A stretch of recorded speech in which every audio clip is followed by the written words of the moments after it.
All right, let's get talking. Why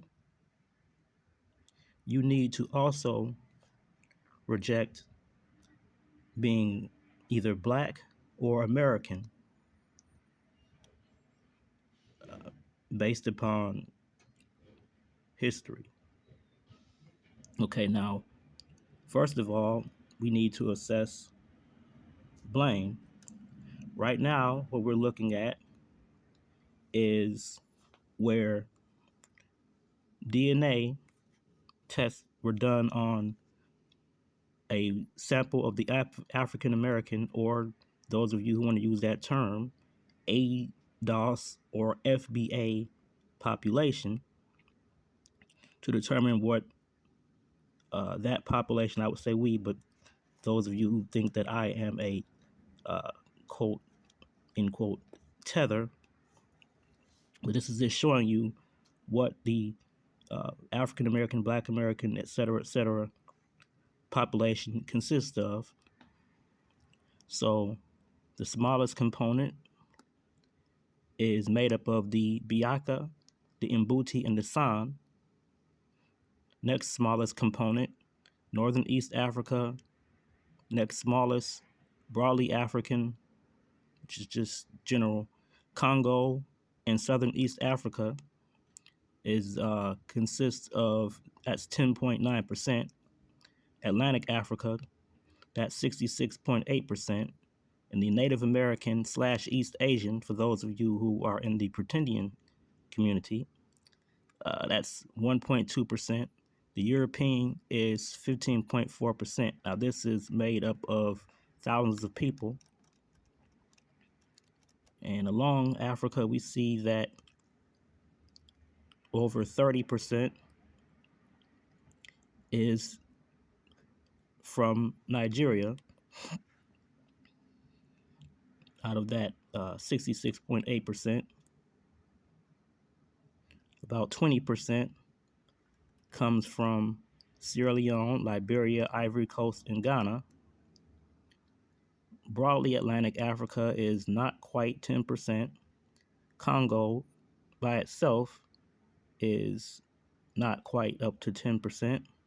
Senegal, the Gambia, and Guinea, not probably like, what's this, maybe, I don't know, but it's not as high. Broadly African, it goes lower than we see, it goes lower down. Okay, now, so we'll say that we are, or you are, primarily part of a population that is mainly Nigerian as far as ancestry is concerned. So we will focus on Nigeria.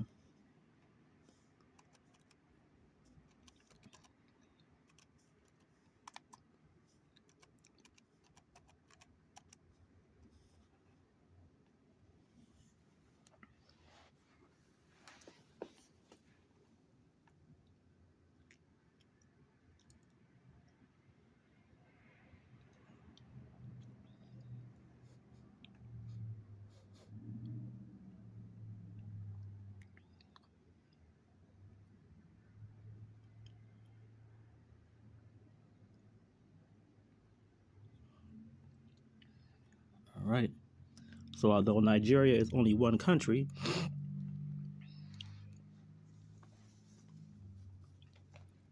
it seems to be on the whole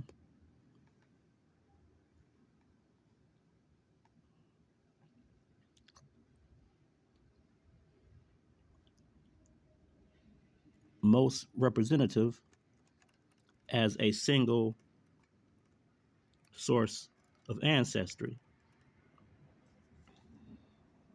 So I know that there are those of you who have an issue with Nigerians and will often, when saying African, pretty much it means Nigerian. So what we see here is we see uh, various ethnic groups.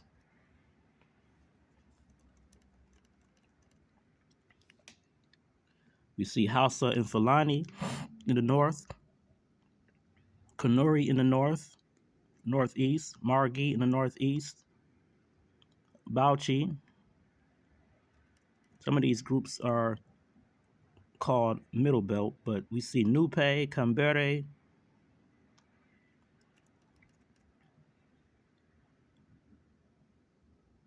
uh, down here we see Tiv, see Ikoi on the coast, the Ibibio are on the coast, part of the Ifik Ibibio group. We see Edo are inland. The Yoruba have much space inland as well as being on the coast. Isekri are on the coast. The Ija are on the coast. The Igbo are inland. The Igala are inland. The Igbira are inland. The Idoma are inland. And we see, what is this red group? And the Gwari are inland. Okay, so now we're going to go to an eyewitness of the slave trade.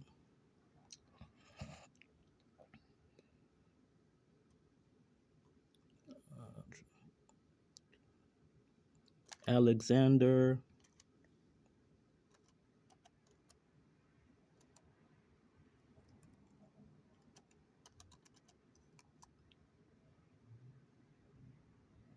Falcon, an account of the slave trade on the coast of Africa, a book by Alexander Falconbridge.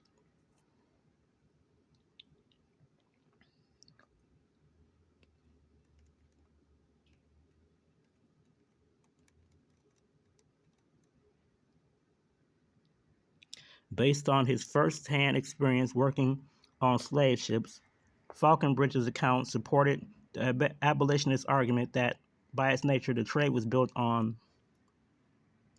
Anyways, it was published in 1788. So this is someone who was an eyewitness.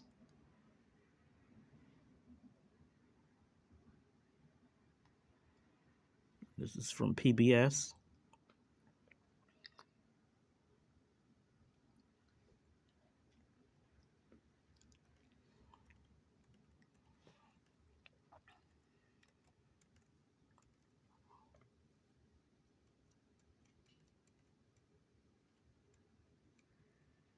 Let me see if I can find.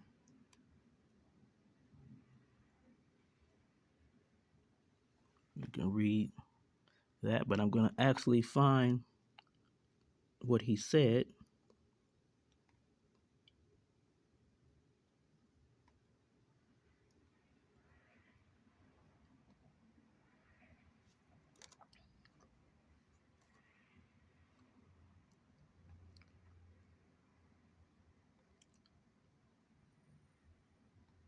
Let me just type in black, cheat a little bit.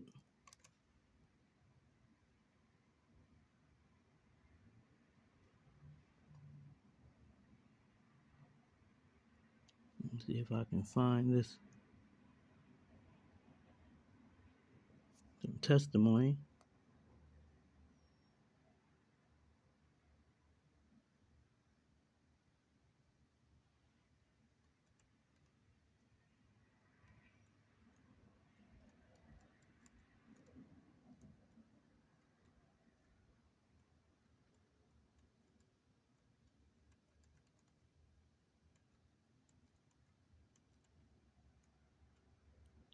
I'm having a hard time finding this. So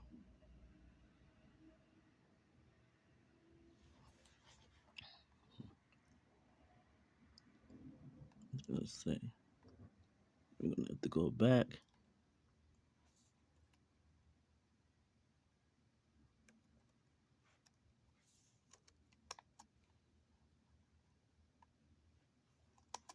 Black traders.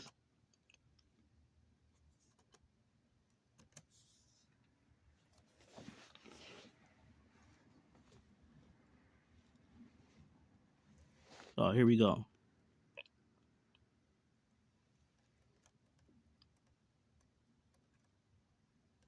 I think I found it.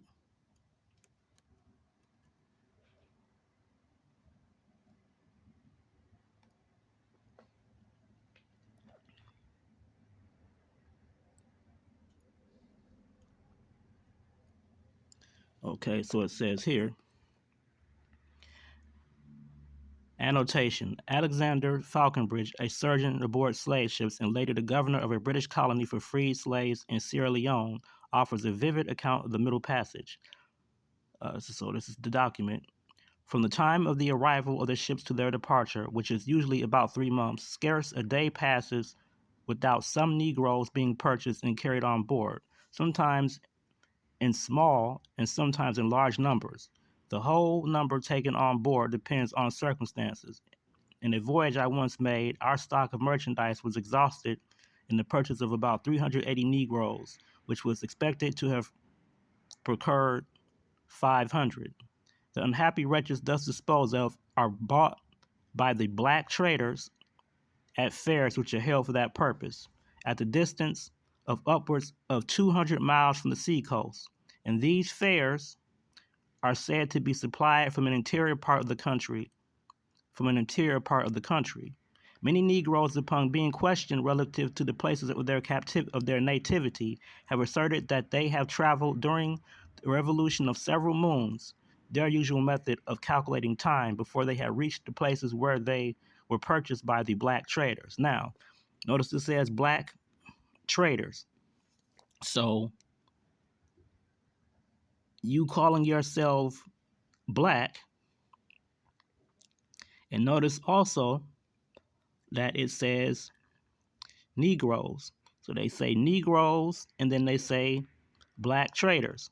Then they say that uh, the Negroes, I guess, were being brought from inland. These were not people on the coast. At these fairs, which are held at uncertain periods, but generally every 6 weeks, several thousands are frequently exposed to sale who have been collected from all parts of the country for a very considerable distance around. During one of my voyages, the black traders brought down in different canoes from 12 to 1,500 Negroes who had been purchased at one fair.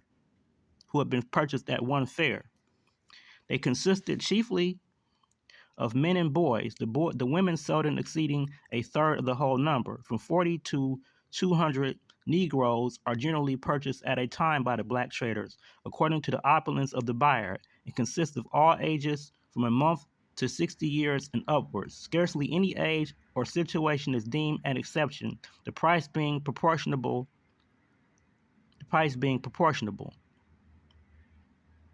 Women sometimes form a part of them who happen to be so far advanced in their pregnancy as to be delivered during their journey from the fairs to the coast, and I have frequently seen instances of deliveries on board ship.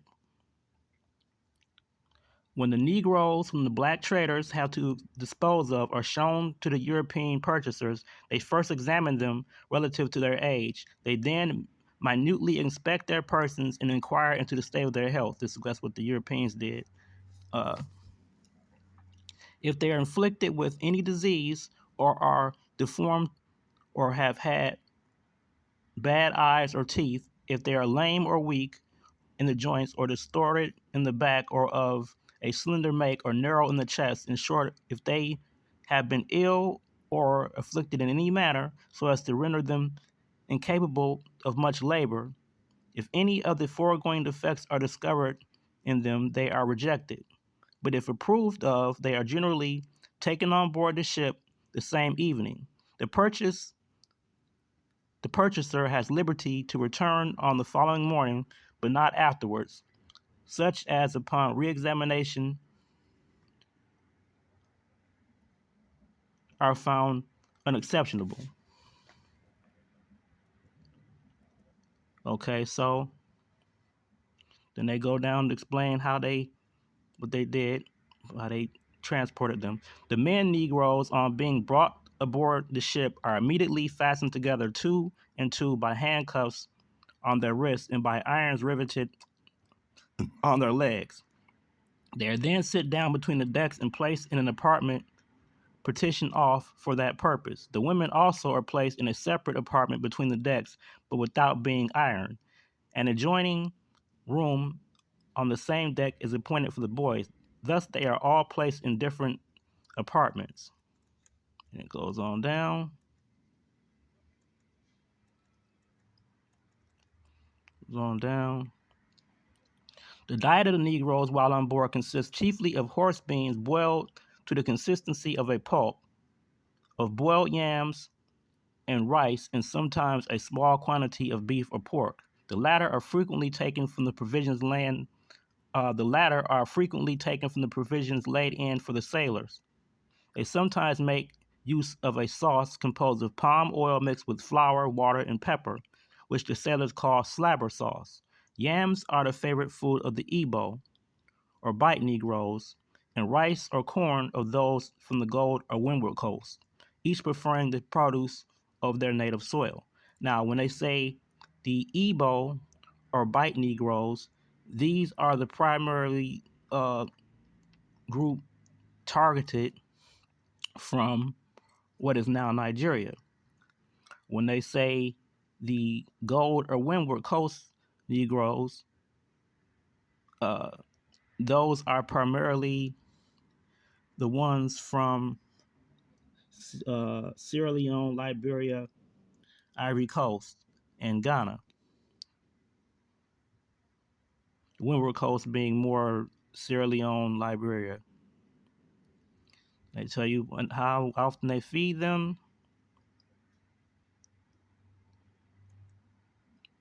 Using coals to force them to eat, and so on. Goes down, goes down. And so we have established based upon food who was being taken. Now, something else to show. Again, cheat a little bit because I happen to know some keywords to put in. So,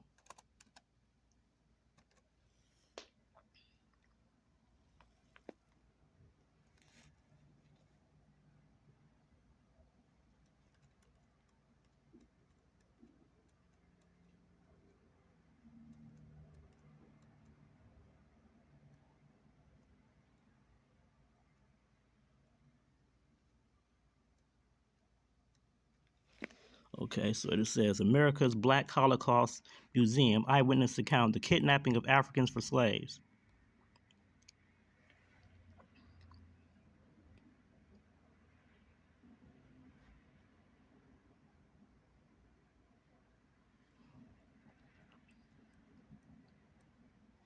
So we've already seen that the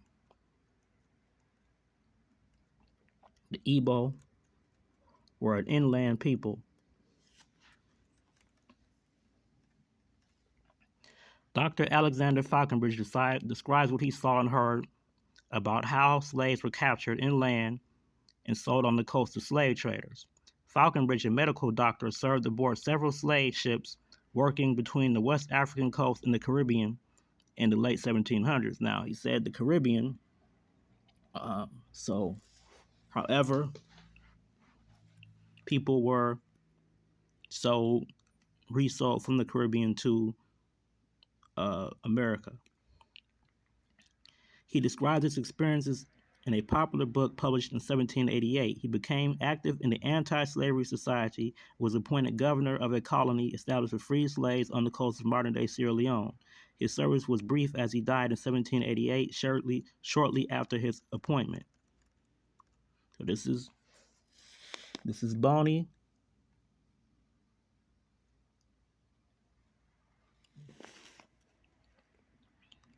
and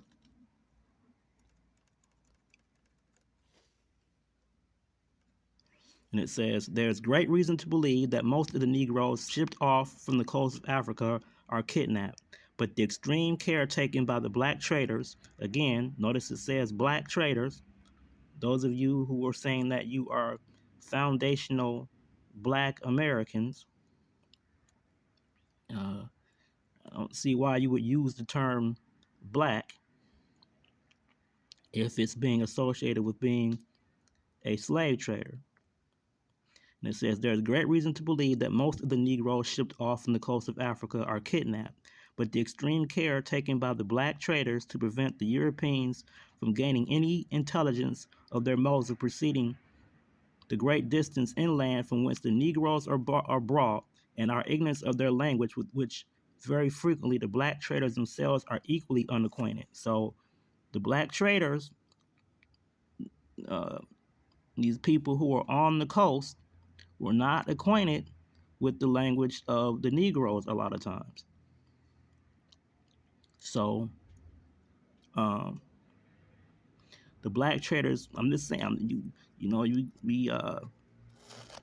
you've uh, basically decided to go with a certain narrative about, oh, they sold us. So you need to go learn from eyewitnesses about who were the people who they say sold you. Frequently, the black traders themselves are equally unacquainted, prevent uh, with which very frequently the black traders themselves are equally unacquainted, prevent our obtaining such information on this head as we would wish. I have, however, by means of occasional inquiries made through interpreters, procured some intelligence relative to the point. From these, I shall select the following striking instances. While I was employed on board one of the slave ships, a Negro informed me that being one evening invited to drink with some of the black traders upon his going away, they attempted to seize him. As he was very active, he evaded their design and got out of their hands. He was, however, prevented from effecting his escape by a large dog, which had laid hold of him, compelled him to submit. These creatures are kept by the many traders for that purpose. In being trained to the inhuman sport, they appeared to be much pleased with it. I was likewise told by a Negro woman that as she was on her return home one evening from some neighbors to whom she had been making a visit by invitation, she was kidnapped, and notwithstanding she was big with child, sold for a slave. This transaction happened to be a considerable way up the country, and she had passed through the hands of several purchasers before she reached the ship. A man and his son, according to their own information, were seized by professed kidnappers while they were planting yams and sold for slaves. This likewise happened in the interior parts of the country, and after passing through several hands, they were purchased for the ship to which I belonged. It frequently happens, and here we get into uh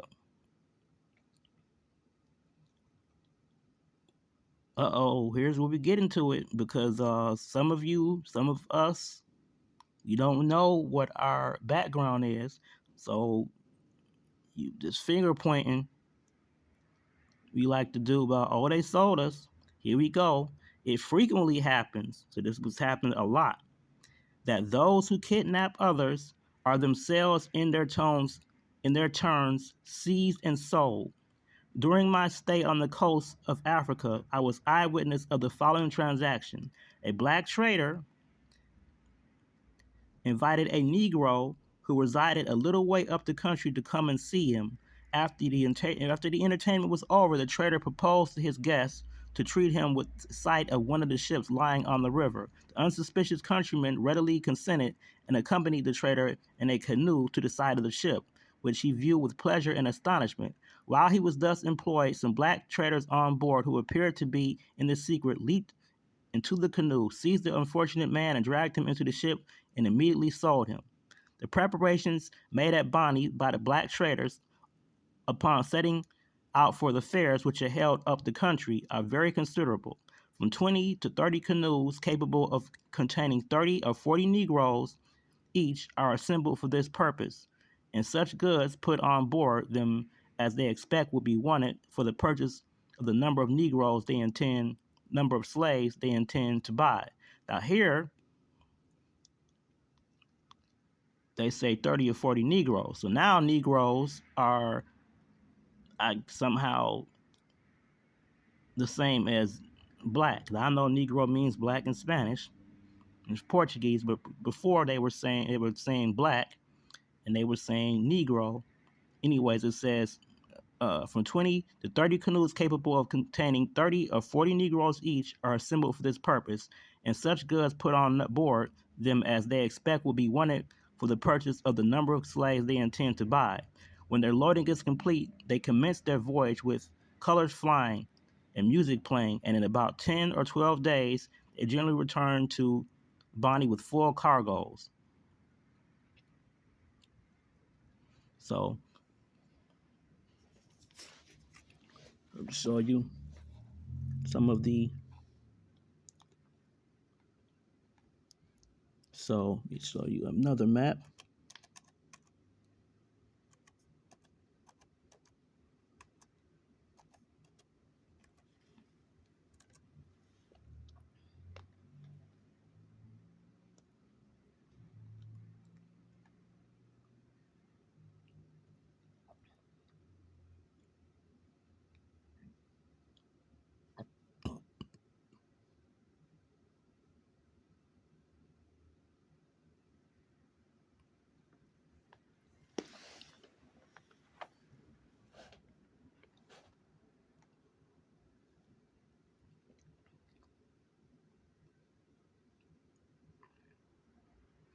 Okay, so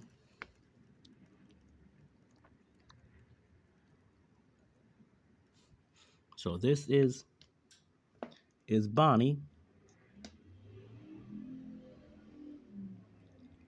and canoes would go up this river to attack people, and down here some more groups. We see Ija, Ogoni, Anang, Ibibio, Ekoi. On here, Arochukwu.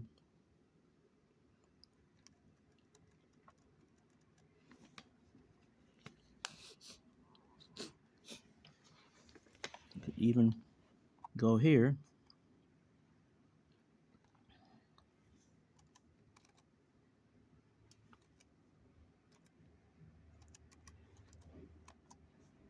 Mm, 13.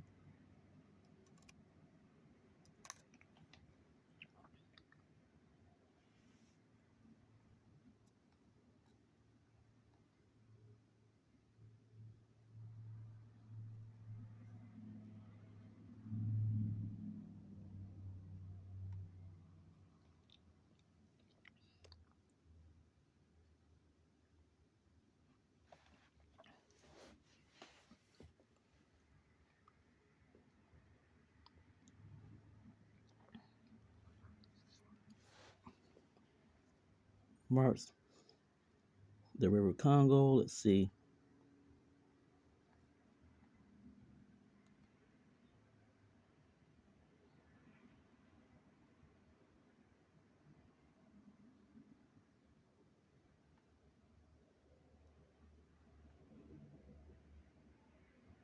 Not that interested. That's not really what I'm focused on. I'm gonna see if I can find this.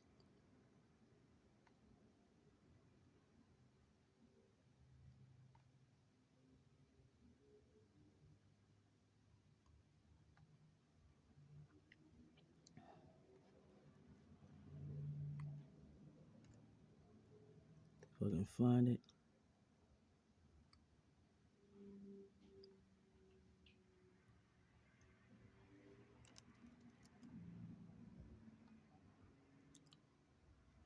Let's see if we can find it. Or I can find it.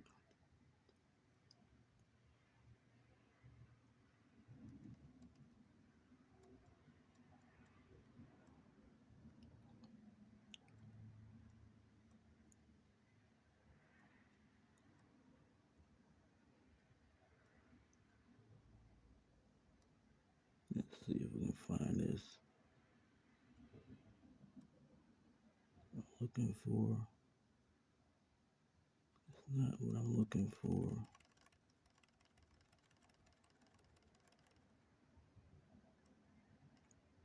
Oh, wait, where we go? Nope.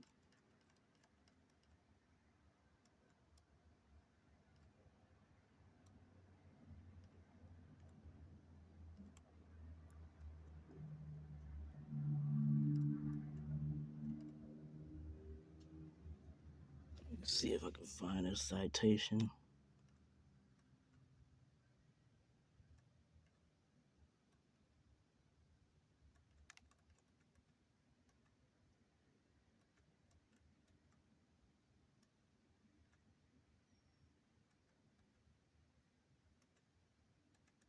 See if I can find it. An English traveler, John Adams, said that here was a wholesale market for slaves, as not fewer than 20,000 are annually sold here, 16,000 of whom are Igbo, so that this nation has not exported less than, during the last 20 years, 320,000.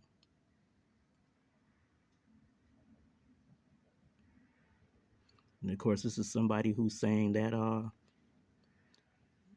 more important, he failed to realize that the majority of the slaves sold by the Igbo, saying that they were sold by the Igbo at Bonny, were brought from the interior and were therefore of many origins. Nor did he notice the even more interesting characteristic of the slaves exported from the Bonny River, that they included the highest percentage of females in all of West Africa. Now, we go back to this map.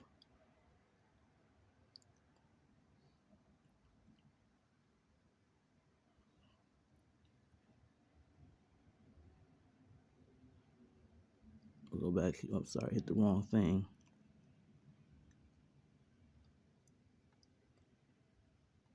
It's not what I was looking for.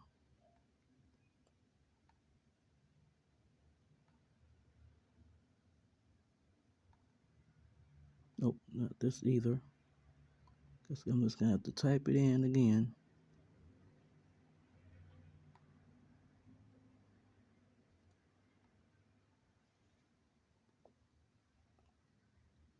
Uh,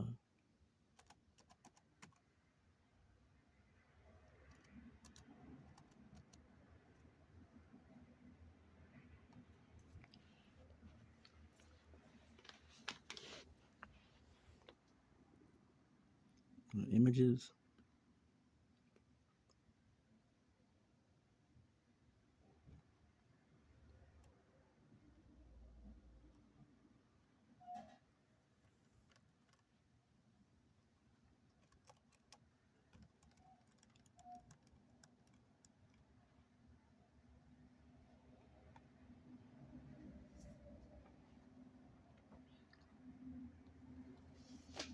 So again, already was established that it was coastal people who went inland. Now we need to go into Google Books. Before that, Igbo, Olu.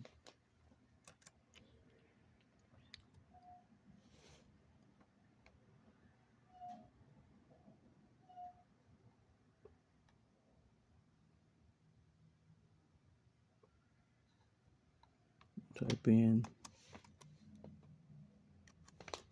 slave trade.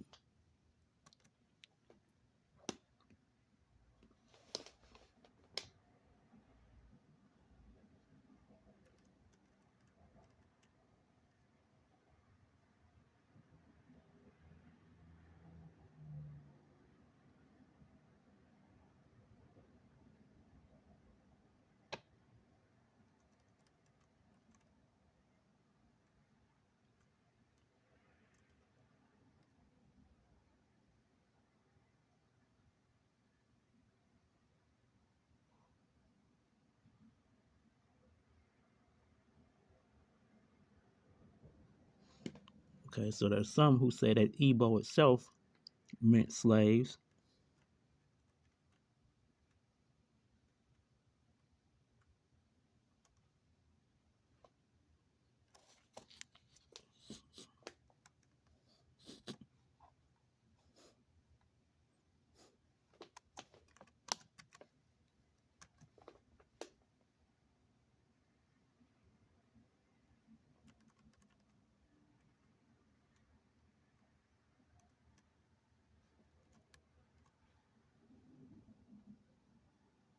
tools, anytime.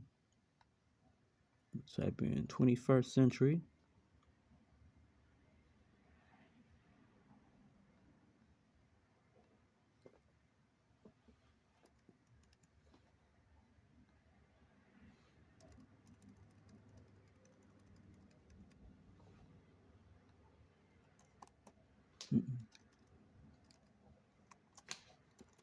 Type in slaves.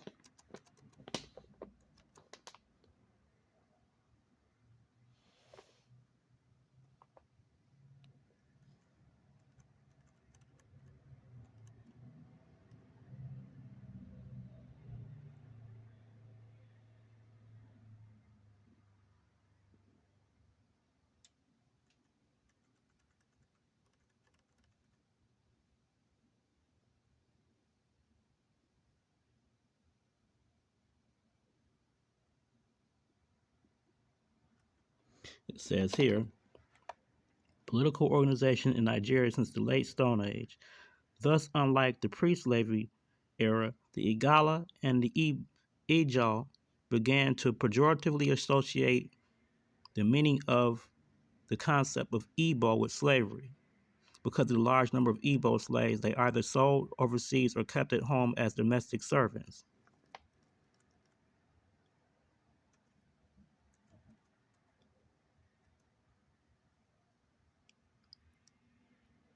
It says here, Nigeria's Diverse Peoples, a reference source book. Thousands of mostly Igbo slaves were kept as domestic slaves to be pullers on the canoes.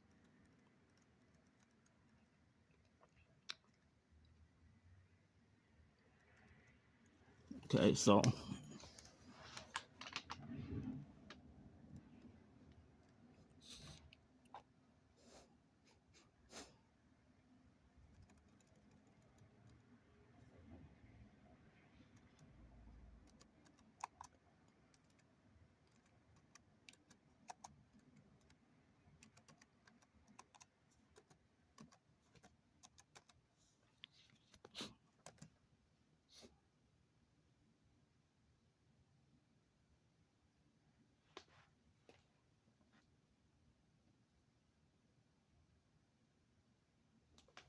it says, Healing Insanity, a study of Igbo medicine in contemporary blah blah blah. Patrick E.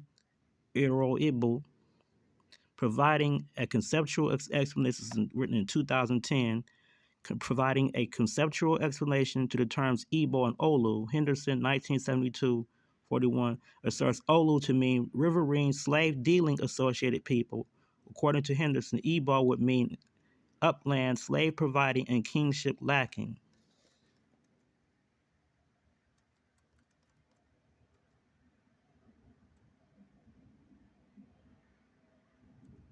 So there were two groups of people now we see. And it says, Europe and the People Without History. Eric R. Wolf, 2010. Preview more editions. These slave trading activities polarized the populations of the area into Olu and Igbo. Slave hunting, riverine populations headed by kings, Olu, and upland people who were raided for slaves, Igbo. So, talking about people who were raided versus not raided.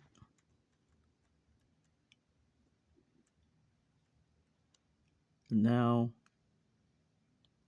we'll go here.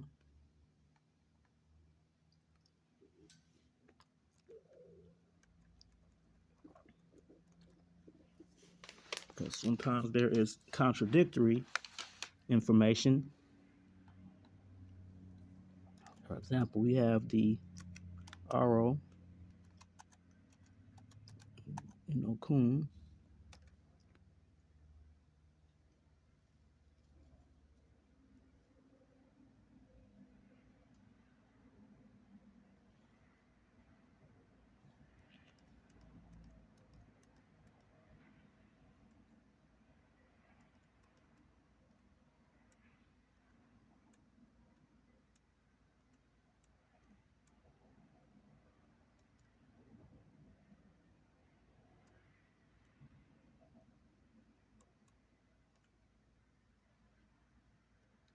So that's 21st century. Now we're gonna go to 20th century.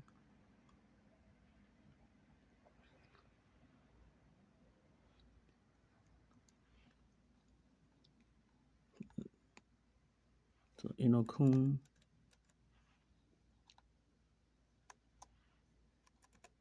tribe.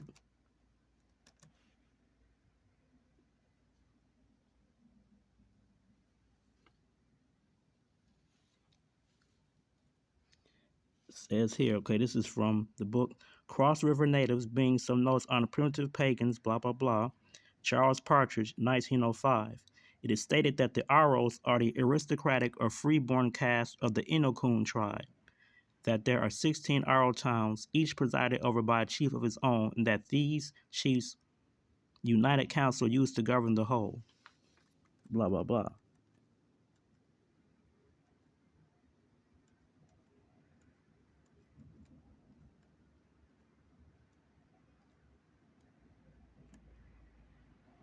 Now go over here.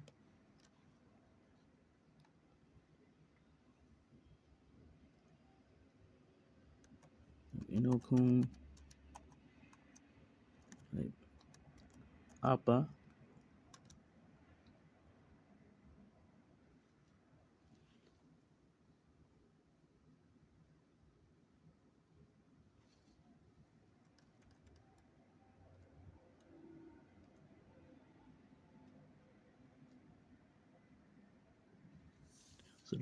So it says here, 1971, the ECOI, African Notes, Bulletins of the Institute of African Studies. The ECOI, from whom which he said the Apa descent villages of Aro derived, were classified as semi-Bantu, whereas the Jukun were grouped as West whatever. Matthews found Palmer's etymological evidence absolutely inapplicable. The Lower Niger and its tribes. We're going to say Apa, Ikoi.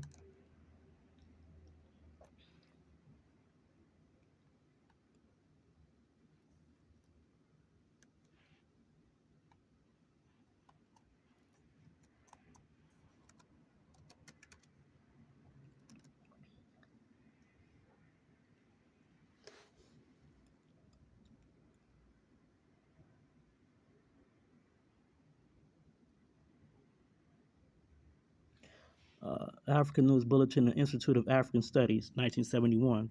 Also worthy of note are the proofs he adduced to connect the Apa mercenaries with the Ekoi tribe. The Ekoi with the Adoma, whom he said were subjects of the Jukun Empire, and then the calculation by which he arrived at the. I would click on it, but it's not going to show.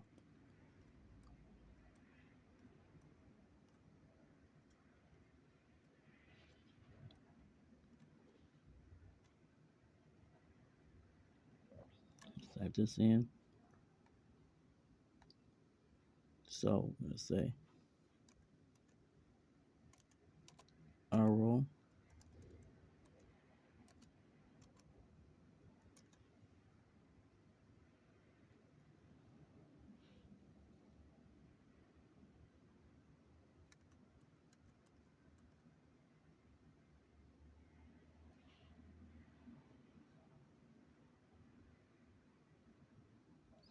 The Igbo, the peoples of southern Nigeria, sketch of their history. The Igbo, who had been pushing down towards the sea for centuries past, invaded the district now known as Aro Chukwu, and a portion of them combined with some Ekoi and drove away the Ibibio Aborigines who were in possession of the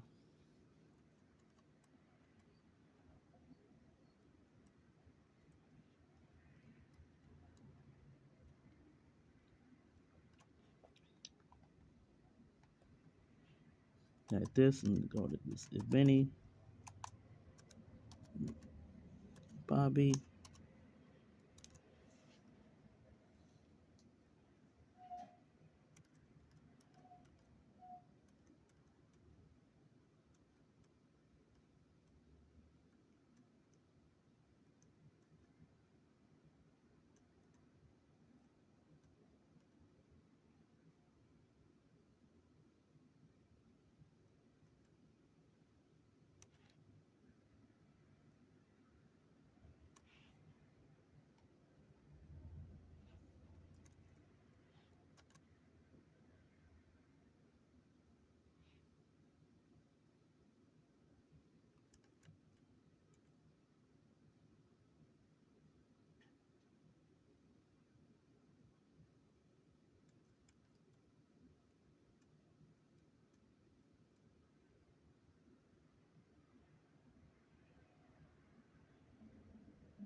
Okay, let's see if we can go up.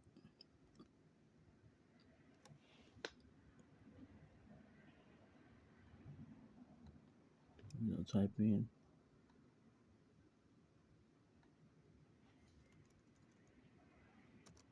Bibio.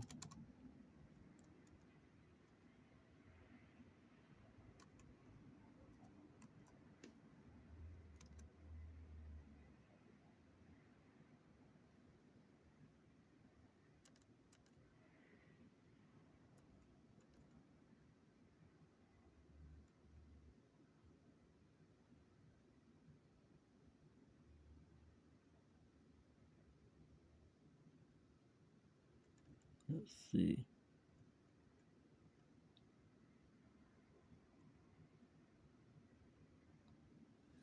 The Bibio land, where Aro traders were physically involved in trading and slaving activities. The influence of Beni Papi was very intensive in these places and beyond. The oracle was reputed for its impartiality and supernatural blah blah blah.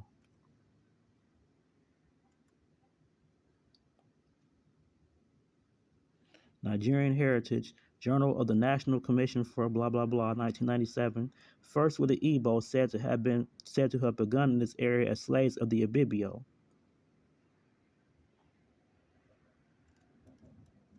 So they seem to be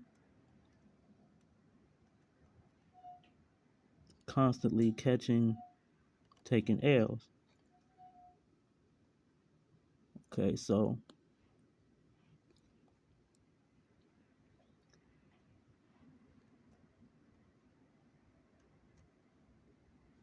type in Igbo. Let's see, let's type this in. Aro are not Igbo. Let's see what I get.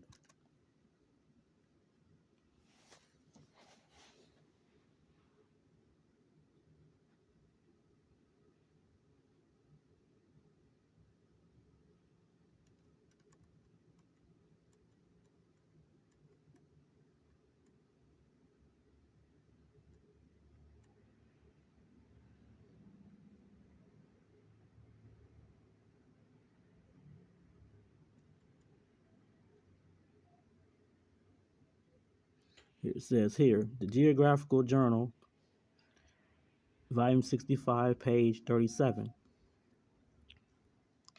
These people, it's written in 1925, these people had their headquarters at Aro Chukwu, and the name means the children of God. They are not Igbo in origin, though intermarriage has no doubt obliterated most of their distinctive characteristics. So this is saying that the Aro were not Igbo.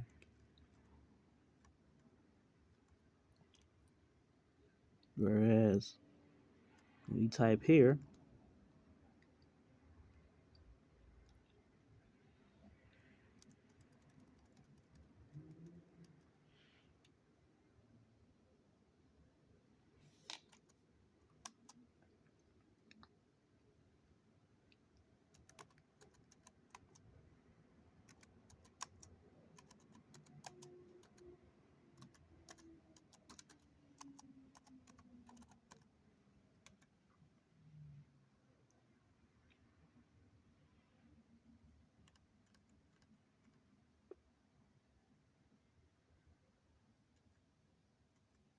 and it says here, the Church Missionary Review, volume 59, page 406, 1908, says the majority of the slaves shipped from the West Coast were Igbos.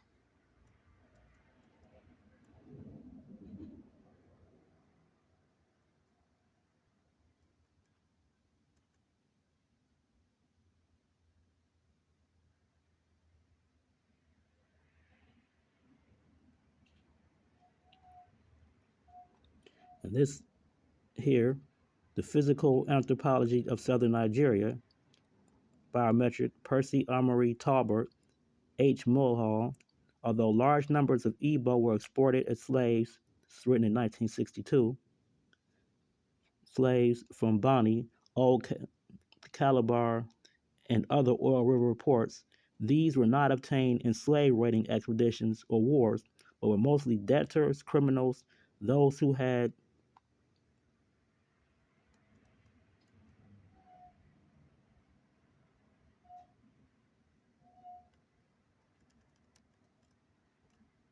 so this is saying that they were mostly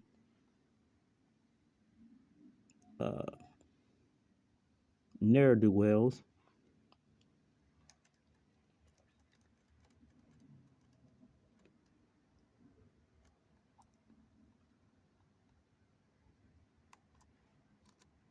Enemy. Let's see, type in, see what I get.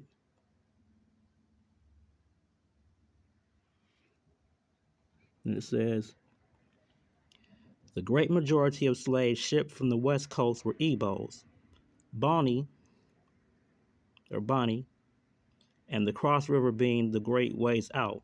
The great slave traders too were Ebos, not enemies from other countries. We do not hear of great slave.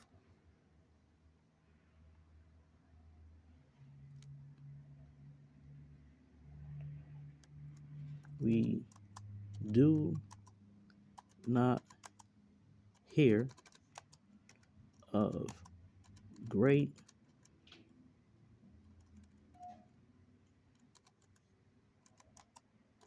slave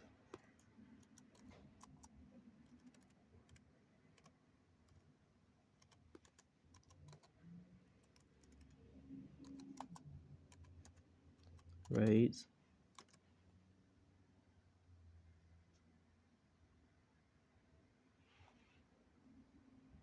type in Ebo.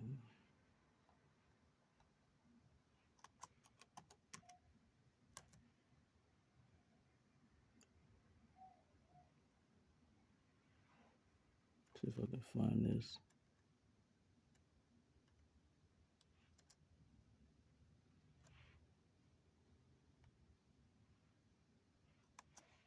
Let's type in these words until I get it.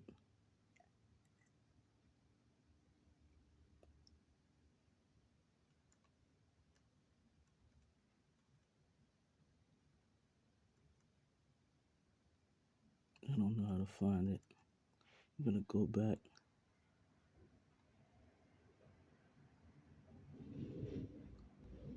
Anyways, I might end it here.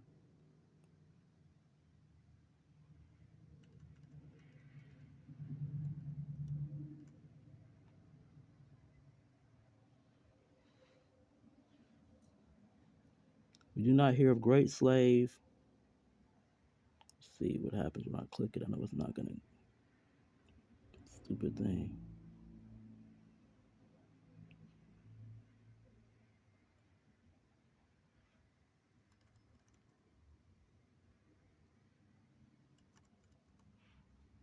Igbo land, southern Nigeria.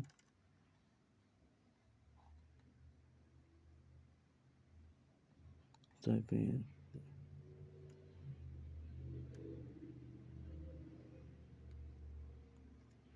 the enemy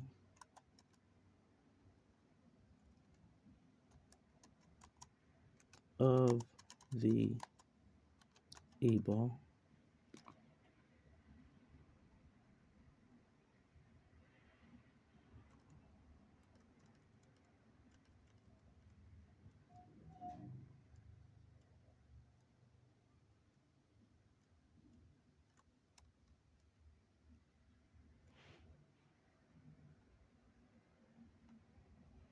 great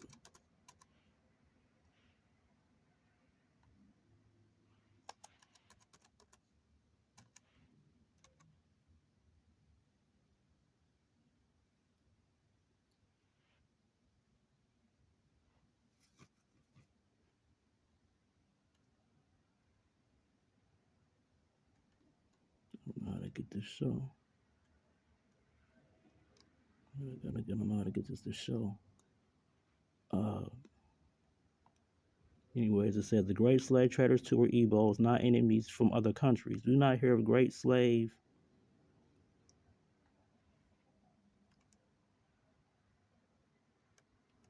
We do not hear of great,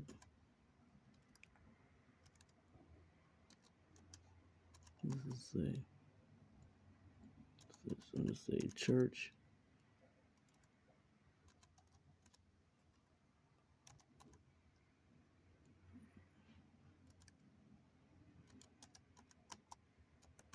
missionary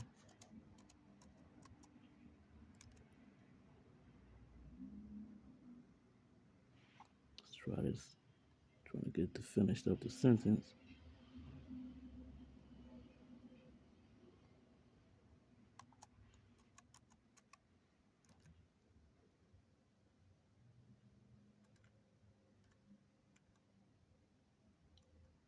I don't know how to get it to show.